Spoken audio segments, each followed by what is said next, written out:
एक फीमेल के शरीर में एक ऐसी शक्ति, एक ऐसा बीज आया और 9 महीने बाद बच्चा बनके हमारे हाथ में आया, तो मतलब हमारी बॉडी में कोई शक्तियां तो हैं। अच्छा, फिर पुरुषों के पास भी कोई शक्ति है कि नहीं है? खाली महिलाओं के पास साबित हुई अभी तक? अच्छा, वो जो स्पर्म है जो दिखता भी नहीं, शरीर का सबसे छोटा सेल है, और बच्चा जब बड़ा होता है, हम कई बार बच्चा खड़ा होता है तो दादी अब नानी बोलती है, दादी बोलती है ना, देखी देखी मेरे डैडी वाकन खड़ा है। कई बार बोलते हैं कि नहीं, पिता की तरह खड़ा है, बाल उसके पापा पे गए होते हैं, होता है कि नहीं होता? अच्छा, पड़ोसियों की तरह खड़ा हो जाए ना, घर में क्लेश भी हो जाएगा। तो खड़ा तो बापू की तरह ही होना चाहिए असूल से। तो वो सही बोलती हैं, वे एक बापू की तरह खड़ा है, वो बेसिकली पक्का कर रही होती हैं। हाँ जी,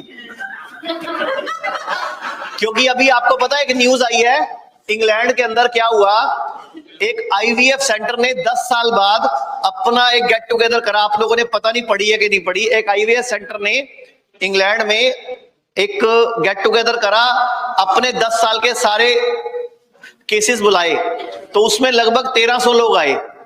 उनमें 61 बच्चों की शक्ल मिल रही थी आपस में, 61 बच्चों की शक्लें मिल रही थी आपस में, थोड़ी थोड़ी थोड़ी थोड़ी। तो एक पत्रकार ने उनके नाम नंबर लेके, वहां तो कुछ नहीं बोला, पार्टी होगी खत्म हो गया, उसने पूरी इन्वेस्टिगेशन करी कि वो 61 बच्चे, उनके डीएनए कराए और वो डीएनए के ही निकले। तो आईवीएफ पे केस हुआ उस कंपनी पे, 9000 करोड़ का जुर्माना हुआ उसके ऊपर। कितने का? इंग्लैंड का केस है ये, पढ़ लेना, गूगल पे पढ़ा है। 9000 केस का जुर्माना दायर हुआ उसके ऊपर केस, कि उसने बिना बताए लोगों को उनके माँ बाप, मतलब पिता का स्पर्म किसी और का था। और आपको नहीं पता, इंडिया में भी यही हो रहा है। जितने आईवीएफ से पैदा हो रहे हैं ना, लोग घूम रहे हैं लेके, मेरा बाबू, मेरा सोना, मेरा नूनू, वो नूनू नूनू आधे आपके नहीं है, क्योंकि कईयों के होते ही नहीं स्पर्म में पावर, तो कैसे वो बच्चे पैदा करेंगे? तो वो नोनू टोनू किसी और के हैं, और आप लोग गले लगा लगा के घूम रहे हो। वो तो इंडिया में जब कोई ऐसी गेट टुगेदर करेगा, तब शक्लें मिलेंगी, फिर पंगा पड़ेगा। अभी तक तो इंडिया में कोई आईवीएफ वाला पार्टी पुर्टी करता नहीं तो वो पिक्चर आई थी ना एक आयुष्मान खुराना की, हाँ नहीं, आयुष्मान खुराना की पिक्चर आई थी ना, जिसमें स्पर्म डोनर होता है, विक्की डोनर। तो विक्की डोनर बन जाएंगे सारे फिर। गुड न्यूज में तो चेंज हो गए थे ना, गुड न्यूज में तो चलो इसका पता था उधर गया, उसका पता था इधर आया, उसमें तो कुछ नहीं पता होता। तो अभी इसी चक्कर में हम लोगों ने इसी महीने ये सब पंगे चल रहे थे, तो हम लोगों को लगा कि कुछ करना चाहिए। तो आयुर्वेद के अंदर एक बड़े हजारों साल पहले एक पूरा का पूरा विधान है गर्भ संस्कार, जिसमें नेचुरल आयुर्वेदिक तरीकों से आर्तव शोधन करके, स्पर्म की क्वालिटी बढ़ा के, ओवम की क्वालिटी बढ़ा के बच्चा पैदा हो जाता है। तो अभी हम लोगों ने अपने हॉस्पिटल्स में भी इसी महीने तीन दिन पहले लॉन्च किया है कि लोगों को आईवीएफ में जाना नहीं पड़ेगा, आयुर्वेद से ही कर देंगे। वहां चंडीगढ़ में डॉक्टर गीतिका के अंडर में एक टीम बनाई है, पूरे इंडिया के हर सेंटर पे अभी विद इन 7-10 डेज में शुरू हो जाएगा वो। तो जितने भी लोग, क्योंकि आईवीएफ बहुत पेनफुल प्रोसेस है, शायद आपको पता है कि नहीं पता, किसी को बहुत दिक्कत आती है उसमें, एक हाथ उठाया अभी। तो आईवीएफ काफी पेनफुल है, बड़ी प्रॉब्लम है उसमें। वजाइना के अंदर सुइयां वइयां डाल के, कई तरह के इंजेक्शंस लगा के, हार्मोन डिस्टर्ब, जितने भी मैंने लोग देखे जिनको आईवीएफ से बच्चा ट्राई करने की कोशिश की गई और नहीं हुआ, उनके सबके हार्मोन डिस्टर्ब मिलते हैं बाद में। चेहरे पे बाल आ जाते हैं, ठोडी पे आ जाते हैं, क्योंकि हार्मोन डिस्टर्ब हो गए ना, पीरियड्स बंद हो जाते हैं कई लोगों के। और एक आजकल एक और बड़ी चीज से मुझे रोकना है आप लोगों को, छोटे छोटे बच्चों को ना जो कैंसर हो रहा है आजकल। अभी मेरे को पिछले, अगर मैं एक हफ्ते बोलूं तो मैं 3 बच्चों से मिला हूं। एक बच्चा तो मेरे को एयरपोर्ट पे मिला, 17 साल की लड़की थी। वो कहते जी हमने तो स्पेशल डॉक्टर के कहने पे पीरियड्स ही बंद करवा दिए इसके। अब वो बेचारी, क्या तो शादी होगी उसकी, फिर सारी लाइफ खराब कर दी ना आपने, और पता नहीं कैंसर था भी कि नहीं। एक तो जितने भी लोग आप कैंसर के इलाज कराने के चक्कर में डॉक्टरों की बातों में आके ट्रीटमेंट शुरू कर देते हो ना, तो मैं आपको एक चीज क्लियर कर दूं, सिर्फ 4% लोगों को फैलने वाला कैंसर होता है। जो 100 लोग अगर कैंसर के पेशेंट होते हैं ना, तो सिर्फ 4 लोगों को होता है कि कैंसर अग्रेसिव होगा, बाकी 96 लोगों का कैंसर अग्रेसिव नहीं होता। हम सबकी बॉडी में कैंसर सेल हैं, लेकिन हम लोग घबरा के डॉक्टर की बातों के आगे ट्रीटमेंट शुरू कर देते हैं, जबकि वो कैंसर हमारे लिए नुकसानदायक या प्रॉब्लमेटिक नहीं होता। तो कल डॉक्टर बीआरसी के सेशंस में कैंसर को लेके काफी क्लैरिटी करेंगे हम लोग, क्योंकि कैंसर भारत में इस टाइम सबसे ज्यादा गरीब बनाने में दो ही बीमारियां हैं जो लोगों को गरीब बना रही हैं। Number 1 cancer, number 2 kidney fail. क्योंकि किडनी फेल में क्या होता है, आपको हर हफ्ते डायलिसिस कराने पड़ते हैं 2 या 3, फिर किसी भी टाइम डेथ हो जाती है पेशेंट की। आपको पता है डायलिसिस कराते हैं अगर 100 लोग रोज, तो एक पेशेंट मरता है उसमें से, 100 में से हर डायलिसिस में एक पेशेंट मरता है। मतलब, और आपके साथ वाली टेबल पे पेशेंट डायलिसिस करा रहा होगा, वो मर चुका होगा, आपको पता भी नहीं चलेगा, क्योंकि 4.5 घंटे लेटना होता है। और वो एक पर्दा सा करते हैं, आपको पता भी नहीं चलता, आप अपना डायलिसिस घर जाते हो, लेकिन वो साथ वाले को बाद में जब वो पेशेंट चले जाते हैं तब उसको उस टेबल से उठाते हैं, ताकि बाकियों को पता ना चले कि साथ वाला हमारा मर चुका है। तो ये बहुत बड़ी प्रॉब्लम है। और आप लोग भी जब क्रिएटिनिन कम होता है तब हमें कॉल नहीं करते, जब डायलिसिस शुरू हो जाता है तब ज्यादा याद आता है आप लोगों को। जब क्रिएटिनिन 2 होता है, 3 होता है, 4 होता है, तभी उसी टाइम अगर आयुर्वेद में आ जाओ तो 5 या 6 की नौबत ही नहीं आती।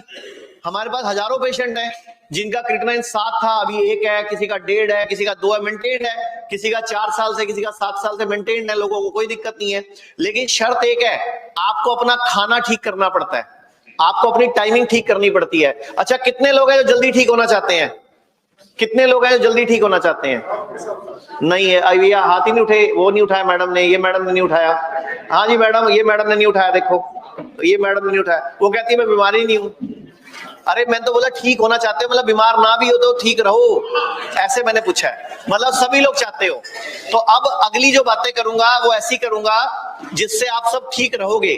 तो पहले तो ये बताओ, क्लियर हो गया अभी तक कि जो मैंने बताया कि अपुनिच थोड़े बहुत लग रहे हैं कि अभी और 2-4 एग्जांपल दूं? 2 एग्जांपल ठीक है, एक मैंने हार्ट का दिया, दूसरा मैंने दिया हमारी बॉडी में शक्ति है बेबी बनके, और भी दे सकता हूं आप चाहो तो, चलो दे लेते हैं। अच्छा मुझे बताओ, जब आप लोग किचन में काम करते हो, कट लगता है तो कौन जोड़ता है? चाकू लगता है किचन में, पुरुष लोग शेव करते हैं, कट लगते हैं, तो कौन ठीक करता है? हाँ, अच्छा फिटकरी ना लगाओ तो क्या ठीक नहीं होगा? अच्छा हल्दी भी ना लगाओ तो ठीक नहीं होगा? होगा भाई, ना लगाओ तब भी ठीक होगा, अपने आप ठीक होता है। ना लगाओ फिटकरी, ना लगाओ हल्दी, अपने आप ठीक होता है। बॉडी के अंदर गुण है वो ठीक करने का। अच्छा मुझे बताओ, हड्डी टूटती है, बचपन से आज तक किस किस की हड्डी टूटी है? मेरी भी टूटी है, मैंने इसलिए हाथ खड़ा कर रखा है। मेरी तो 2 बार टूटी है, एक बारी साथ की, एक बारी साथ की। हाँ जी, तो हड्डी टूटी है, कौन से डॉक्टर ने जोड़ी? डॉक्टर सिर्फ प्लास्टर लगाता है, सीधी जुड़ती अपने आप है। और मेरे को तो, मैंने तो बहुत फायदा उठाया था हड्डी टूटेगा। मेरे ये वाले हाथ की हड्डी टूटी, 7 दिन में ठीक हो गया, मांस फट गया था अंदर का। मैं 15 दिन फालतू लगाता रहा पट्टी, काम ना करना पड़े। मुझे आज भी याद है, 7th क्लास में था मैं, 6th खत्म हुई थी, तो काम ना करना पड़े ना, तो इस चक्कर में 15 दिन पट्टी फालतू घुमाई। मम्मी भी बोलती थी तू स्कूल जाना पट्टी पा लेना, घरे आके ला देना है, चक्कर किए तेरे। मैं क्या होमवर्क ना करना पवे इस वास्ते। तो हम बचपन से ही ऐसा था, चीटिंग करनी तो हमारे कहते हैं खून में है ना। सबने करी होगी कभी ना कभी, स्कूल में कॉलेज में करी है कि सही? सबने, सब करते हैं। कई लोग बताते नहीं है, करते सारे हैं। कई लोग कहते हैं ना मैं तो पूरा का ईमानदार था। अच्छा मुझे ये बताओ कि हड्डी टूटे की बात हो गई, कट लगता है अपने आप ठीक होता है, हम खाना खाते हैं, हम खाना खाते हैं सब, तो हमारी बॉडी कैसे रिस्पॉन्ड करती है? एक एग्जांपल दे दूं, हमारी बॉडी रिस्पॉन्स करती है ना, कैसे कैसे रिस्पॉन्स करती है? हाँ बताओ।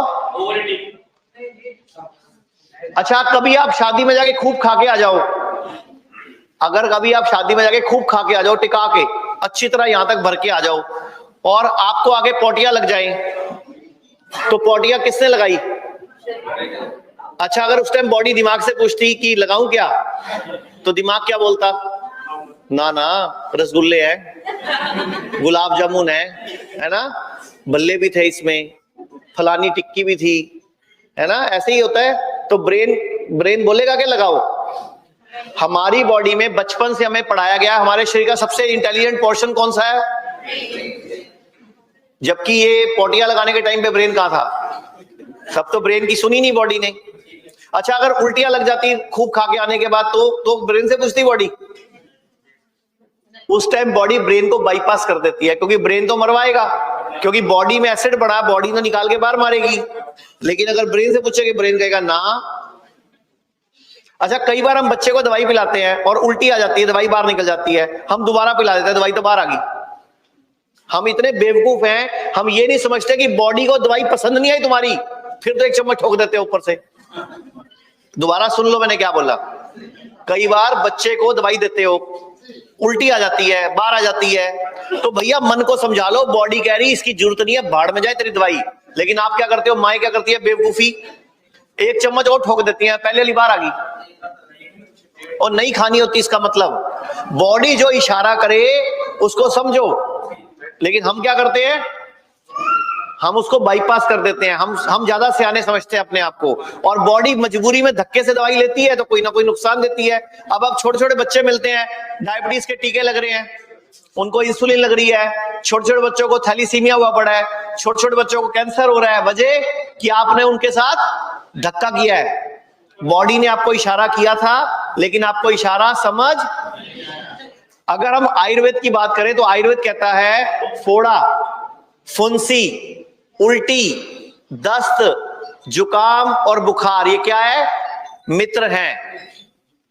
तो आयुर्वेद की बात माने तो क्या बोल रहे हैं, उल्टी को मित्र बताया, दस्त को मित्र बताया, बुखार को मित्र बताया। और आप लोग क्या गलती करते हो,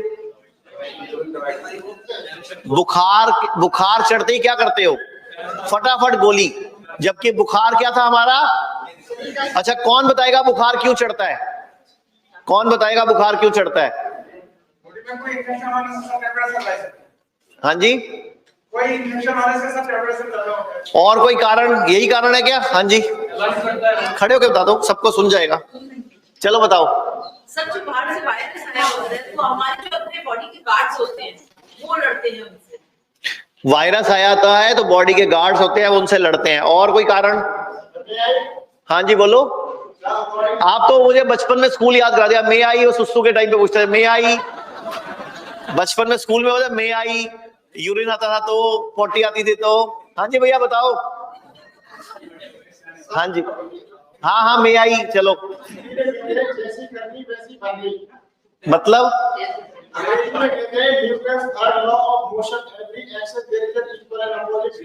जी, और रही बात बच्चे पैदा कैसे होते हैं, मैंने अभी सवाल क्या पूछा है। आप इधर आओ, स्टेज पे आओ, आपको स्टेज से सबको बताओ। आप हमें कपिल शर्मा के शो में जाने की जरूरत क्या है, इधर आओ भैया। आप यहीं आए कपिल शर्मा हमारे पास। आपका नाम क्या भैया, बस शर्मा मत बोलना, बाकी सब ठीक है। इधर आओ। अब दोबारा बताओ, मुझे समझ नहीं आया, आप बताओ क्या कहा आपने।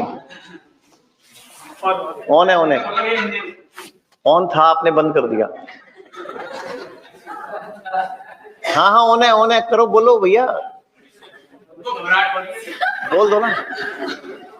आप नहीं बोलना, आप वैसे बता दो। मैंने पूछा क्या था आपसे कि हमारी बॉडी को बुखार क्यों चढ़ता है, वो बता दो।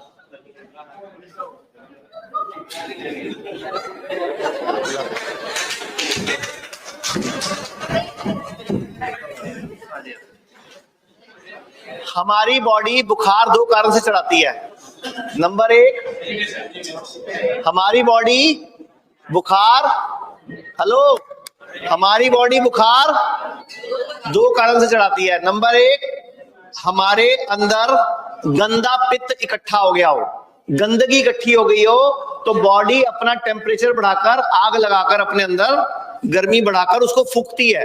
क्योंकि आयुर्वेद का सूत्र है शुद्धो देहा मनुष्य यस्य सजीति वर्षतम। क्या मतलब है, हेलो, शुद्धो देहा मनुष्य यस्य सजीति वर्षतम, कि शुद्ध देह वाला मनुष्य 100 वर्ष तक स्वस्थ सुखी जीता है।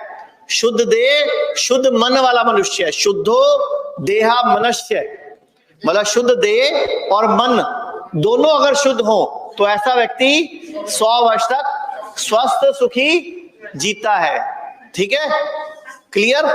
तो बॉडी की शुद्धि करने के लिए, अपने अंदर के गंदे पित्त को फूकने के लिए हमारी बॉडी अपने आप ही बुखार चढ़ाती है, टेम्परेचर बढ़ाती है। लेकिन अगर आपने गोली खा के उतार दिया तो बॉडी वो गंदगी फूक पाएगी क्या? तो बॉडी क्या करेगी? वो गंदगी कहीं ना कहीं इकट्ठा कर देगी और बाद में क्या होगा? सिस्ट बनेगा या ट्यूमर बनेगा। और आप लोग कैंसर से परेशान हो ना, ये कैंसर क्या है? बेसिकली कैंसर किसी को कुछ कहता नहीं है। कैंसर हमारी अपनी बॉडी का अपना सेल है, लेकिन एबनॉर्मल ग्रोथ हो गई क्योंकि उसको एनवायरनमेंट मिल गया।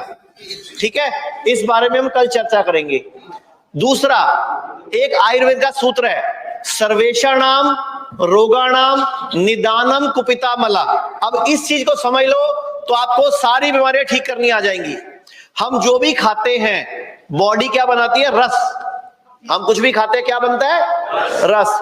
रस से बनता है रक्त, रक्त से बनता है मांस, फिर मेद, फिर अस्थि, फिर मज्जा, फिर शुक्र, और फिर बनता है ओज यानी कि इम्यूनिटी। यानी कि इम्यूनिटी 8वें नंबर पे बनती है। सबसे पहले क्या बनता है? रस। खाते हैं हम, क्या बनता है? रस। फिर क्या बनता है? रक्त, फिर मांस, फिर मेद, फिर अस्थि, फिर मज्जा, फिर शुक्र और फिर ओज। यानी कि 8 धातुएं बनती है आपके खाए गए खाने से। लेकिन जब आप जल्दबाजी में खाना खाते हो, खाना खाते टाइम बोलते हो, खाना खाते टाइम पानी पीते हो, चबा चबा के नहीं खाते हो, तो क्या रस अच्छा बनेगा? तो पहला पंगा गलत कर दिया आपने। अब रस अच्छा नहीं है तो क्या होगा? रक्त भी अच्छा नहीं बनेगा, फिर मांस अच्छा नहीं बनेगा, फिर मेद अच्छा नहीं बनेगा, फिर अस्थि अच्छी नहीं बनेगी, फिर शुक्र ही अच्छा बनेगा, और इम्यूनिटी कहां से हो गई? वीक हो गई। तो सबसे पहले हमें खाने पर ध्यान देना है। यानी कि सबसे पहले धातु क्या है? रस। सबसे पहले धातु क्या है? तो रस कैसा होना चाहिए? अब हम जब खाने को चबाते नहीं, कच्चा छोड़ देते हैं, या पानी पी लेते हैं, या हम टेंशन में खाना खाते हैं, या खाना खाते टाइम बोलते हैं, तो रस अच्छा नहीं बनता। वो क्या बनता है? अपक्व, कच्चा रस बोलते हैं इसको, आम बोलते हैं। आयुर्वेद के कई डॉक्टरों के मुंह से आपने आम शब्द सुना होगा। आम, आपकी बॉडी में आम बन गया। आम मतलब क्या होता है? कच्चा रस, अपक्व रस। अब बॉडी इतनी सयानी है कि जब अपक्व रस एक लिमिट से ऊपर बढ़ जाता है, कच्चा रस बढ़ जाता है, बॉडी आपको बुखार चढ़ाती है। किस लिए? अपने अंदर के गंदे पित्त को फूकने के लिए, जलाने के लिए। जला दो, क्योंकि ये बॉडी के भी काम का नहीं है। लेकिन आप क्या गलती करते हो? बुखार चढ़ते ही बुखार को उतार देते हो, और जैसे ही आप उतारते हो, वो कच्चा रस कहां रह गया? आपकी बॉडी में। अब वो स्वतंत्र है। अगर वो किडनी में चला गया तो किडनी फेल, अगर वो लीवर में चला गया तो लीवर फेल, अगर वो जोड़ों में चला गया तो जॉइंट पेन, गठिया, आर्थराइटिस, कमर दर्द, अगर वो सिर में चला गया तो मिर्गी या माइग्रेन या ट्यूमर बन जाएगा, अगर वो यूट्रस में आ गया तो बच्चेदानी में रसौली, यूट्रस फाइब्रॉइड, पीसीओडी। सारा खेल शुरू कहां से हुआ? कच्चे रस से। तो आज के बाद क्या नियम लेंगे हम? खाना हमेशा चबा चबा के खाएंगे, कभी भी खाना खाने के साथ पानी नहीं पिएंगे। जिस दिन भी मूड खराब हो, गुस्सा हो, लड़ाई हो, उस दिन खाना। लेकिन हम क्या करते हैं? जरा सा खा लो, मेरी कसम लगे खा लो। खाने से क्या नाराजगी है ना? ये पंगा मत लेना। आज के बाद जो भी आपके साथ ऐसा करे, समझो आपको मारना चाहता है, आपकी इंश्योरेंस पॉलिसी का बेनिफिट उठाना चाहता है, क्योंकि ये पक्का मरेगा तो मेरे को इसकी पॉलिसी मेरे काम आएगी। तो जो आपको खाने में जबरदस्ती करे, उससे हाथ छुड़ा लो, है ना? करेंगे? हेलो, करेंगे? तो खाने के ऊपर आ गए हम। तो हमने क्या करा? रस ठीक करा। सबसे पहले क्या ठीक करना है? रस ठीक हो गया तो क्या ठीक हो जाएगा? रक्त। रक्त ठीक हो गया तो मांस, फिर मेद, अस्थि, मज्जा, शुक्र, सब कुछ ठीक हो जाएगा। और आज के बाद जितने भी लोगों को आप जानते हो, जिनकी भी नई शादियां होती हैं, उनको बोलो बिना प्लानिंग के बच्चा ना पैदा करें कभी भी, क्योंकि आजकल छोटे छोटे बच्चों को चश्मे लग रहे हैं, छोटे छोटे बच्चों को शुगर हो रही है, छोटे छोटे बच्चों को कैंसर हो रहा है, छोटे बच्चों को नेफ्रोटिक सिंड्रोम हो रहा है, किसी की किडनी में सिस्ट हो रही है, किसी को लीवर खराब हो रहा है। वजह अनप्लानिंग से बच्चे पैदा करते हो आप लोग। किसी दिन भी सेक्स हो गया, आपको प्रेगनेंसी हो गया, आने दो भाई, ऐसे नहीं करना भाई। जब भी बच्चा पैदा करना है 3 महीने पहले मियां का खाना भी बदलेगा, पति का खाना भी बदलेगा, बीवी का खाना भी बदलेगा, पूरी प्लानिंग होगी ताकि बेस्ट क्वालिटी का शुक्राणु बनेगा, बेस्ट क्वालिटी का अंडाणु बनेगा। फिर वो एक दिन फिक्स करेंगे, उस दिन अगर आप बच्चा पैदा करोगे तो बच्चा बीमार। और उसके लिए हम लोगों ने पूरी प्लानिंग करी है, पूरी एक टीम रखी है। जितने भी नए कपल्स होंगे हम लोग सब उनको गाइड करेंगे, और कंसल्टेंसी ये टोटली फ्री रहेगी। हम कोई किसी से कोई फीस नहीं लेंगे। हम 3 पेशेंट से कोई पैसा नहीं लेते। नंबर 1, कोई भी HIV का पेशेंट, एड्स का पेशेंट होगा कोई भी, हमने आज तक कभी उससे 1 रुपया भी नहीं लिया। टोटली फ्री रहता है उनका ट्रीटमेंट भी, गाइडेंस भी, कंसल्टेंसी भी। क्यों? क्योंकि वो बेचारा पहले ही दुखी है सरकारी वो पैकेज खाके, वो पैकेज ज्यादा बीमार कर रहा है उसको, जो उसको जिंदगी भर खाना पड़ता है, और कभी किसी को बता भी नहीं सकते। मैं भी नहीं बता सकता, आपके भी जो कोई बैठा होगा तो, क्योंकि हम लोग प्राइवेसी पूरी मेंटेन करते हैं। तो टोटल अभी तक हमारे पास 5000 पेशेंट्स हैं जिनका ट्रीटमेंट चल रहा है, और किसी से 1 रुपया भी हम लोग नहीं लेते। नंबर 2,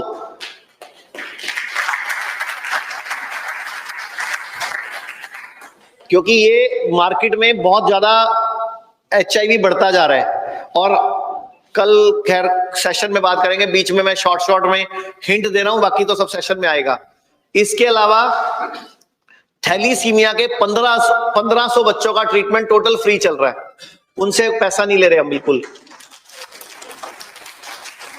और जो भी इनफर्टिलिटी की कंसल्टेंसी रहेगी वो टोटली फ्री रहेगी। जिनका ट्रीटमेंट चलेगा सिर्फ उनसे चार्ज होंगे, बाकी हम बोलेंगे, प्लानिंग करके देंगे कि आपको क्या डाइट लेनी है, ताकि पूरे भारत का हर बच्चा ही स्वस्थ बच्चा पैदा हो। क्योंकि होता क्या है, शादी के बाद मियां बीवी की प्लानिंग होती है कि हम 1 साल बाद बच्चा पैदा करेंगे। बीच में किस दिन बंदा आया था 8 PM के 2 पैक लगा के, बाद में फोन आता जी की करिए होगी। अब हम भी कहते हैं फिर बाद में 8 PM ही आएगा तुम्हारा, अब क्या करें फिर हम। तो ये पंगे नहीं लेने होते। तो हमेशा प्लानिंग से करेंगे तो हम बेस्ट क्वालिटी का अंडाणु और बेस्ट क्वालिटी का शुक्राणु पहले डेवलप करेंगे बॉडी में, वो शक्ति बनाएंगे, फिर प्लानिंग करेंगे। पहले टाइम पे ऐसा होता था, पुराने टाइम पे ग्रह नक्षत्र देख के, ग्रहों की स्थिति देखकर ही मियां बीवी का डे डिसाइड किया जाता था। और अभी भी आपको पता लग गया क्यों हल्दी के उपटन लगते थे? किसी को कुछ याद आया? हल्दी के उपटन क्यों लगाते थे? हल्दी से क्यों आपकी बॉडी को प्योर किया जाता था? क्योंकि हल्दी एंटीबायोटिक है, एंटीवायरल है, एंटी फंगल है, एंटी इंफ्लेमेटरी है। क्योंकि आपकी बॉडी और उनकी बॉडी से कोई इंफेक्शन भी एक दूसरे को, तो ये पूरा साइंस थी। लेकिन हम लोग, अंग्रेजों ने आके हमारे देश में जो राज किया ना, सारा हमारा बेड़ा गर्क कर दिया। इस दुनिया में अगर किसी ने इस देश का नुकसान किया सबसे ज्यादा, तो सबसे ज्यादा नुकसान किया हमारे ये अंग्रेजों ने, बेड़ा गर्क किया हमारे देश का। हमारी सारे गुरुकुल खत्म कर दिए और ऐसी पढ़ाई पढ़ा दी जो किसी काम नहीं आती। आप बताओ, जो स्कूल में पढ़ा था कुछ काम आता है? मुझे तो आज तक नहीं आया, ना साइन थीटा, ना कॉस थीटा, ना MC स्क्वायर, ना EC स्क्वायर, कुछ नहीं आया काम। हमें तो कोई इससे, हमें सारे नाम रटा रखे हैं, उसका बाप, उसका बाप, उसका बाप, उसका बाप। हमें अपनी चौथी पीढ़ी का नाम नहीं पता। जबकि हरिद्वार जाओ तो हमारी पिछली 100-200 पीढ़ियों के नाम लिखे हुए हैं। वहां जाते हैं तो जरूर नोट करके ले आते हैं कि चलो पिछली 10 पीढ़ी के तो कम से कम याद रखें। लेकिन आजकल के बच्चों को तो, क्योंकि जिनके दादा भी नहीं है, थोड़े दिन में उनको दादे का नाम भी याद नहीं रहता, क्योंकि हम लोग ज्यादा एडवांस हो गए। चलो अभी मेरे को ये बताओ, क्लियर हो गया? हमारी बॉडी में शक्तियां हैं, थोड़ा बहुत मैंने बढ़ाने का तरीका बताया कि खाने को ठीक करना है।